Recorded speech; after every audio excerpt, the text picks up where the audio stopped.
Regarding mistakes, last night I was speaking with Brigadier Omola, who is in Somalia.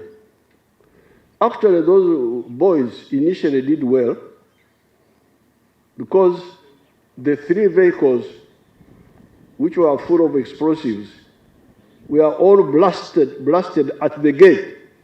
They didn't enter. But these bodyguards and personal assistants, whom they had taken from here, from cooks, what? When they had the big explosion, that's what they ran away from. That's what they ran away from. They ran, and they left the good fighters to fight alone. It seems one of the suspect factors in that incident could be, again, corruption by some of these new players in the army who no longer, who don't have the NRA spirit of patriotism. And they start looking at, because in Somalia, the UN gives allowances, big allowances. Somebody told me that somebody may get about 38 million shillings in a year when they are deployed there. Now, some of these people, they don't look at the mission, they look at the money. So, but the investigation will go on and see, but one suspect thing is that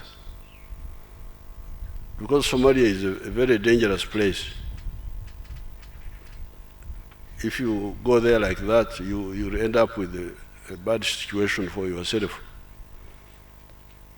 Now, because of the money, it seems some of our people are selecting people to go to Somalia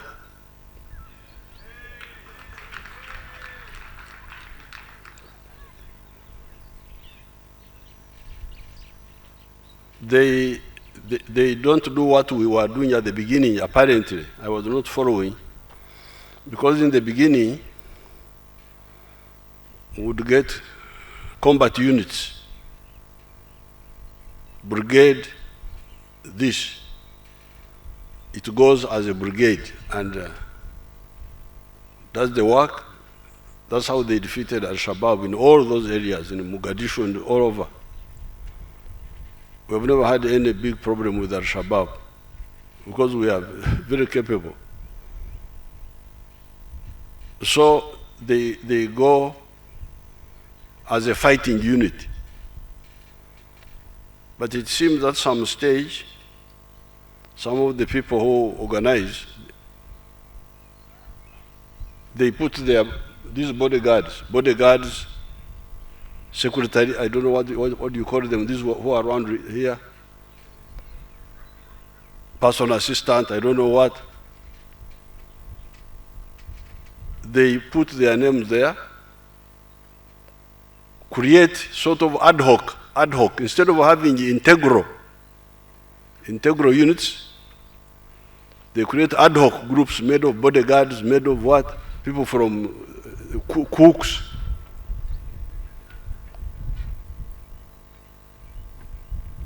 They say this is now,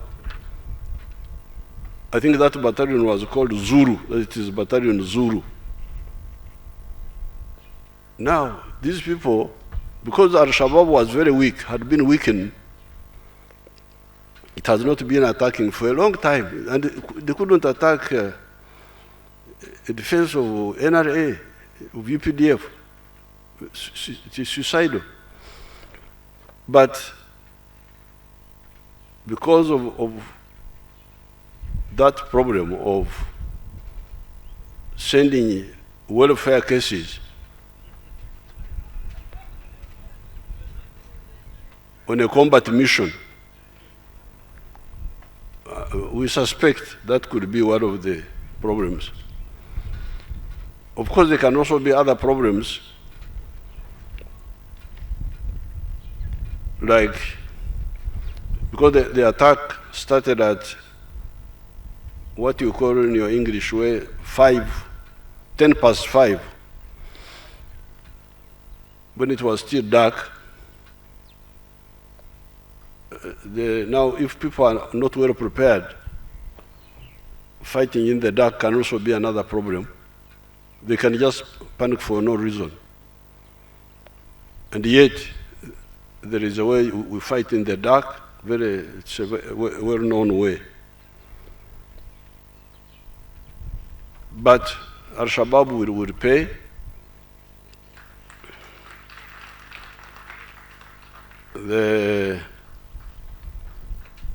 The Americans, because we don't have big support forces there, like Air Force and long-range artillery and so on. They have light equipment, which was doing well. But the Americans have some UAVs there, which should help, but I don't know what they are doing. They came for a little while and then went back. And then the Turkish also have some system there, UAVs. If they were all coordinating, there would be no problem, but they don't. So I was speaking with those people there, Major General Okuding, who is the force commander, and another brigadier called Brigadier Omola. And I was telling them that if the Turkish and the Americans don't want to support our ground forces, we shall support them ourselves. We shall find a way of intervening more decisively, like we did with ADF. ADF is crushed here in Congo. But this business of not listening to the NRA, because Uganda would never have come up to here if we had the mercenary attitude of selfishness, of money, of what. But of course, it's a good lesson for our people. They are going to wake up. We are sorry about the death, but it is because of, it's not Al-Shabaab, it is our internal weaknesses which must be addressed. What we keep telling you, the issue of abandoning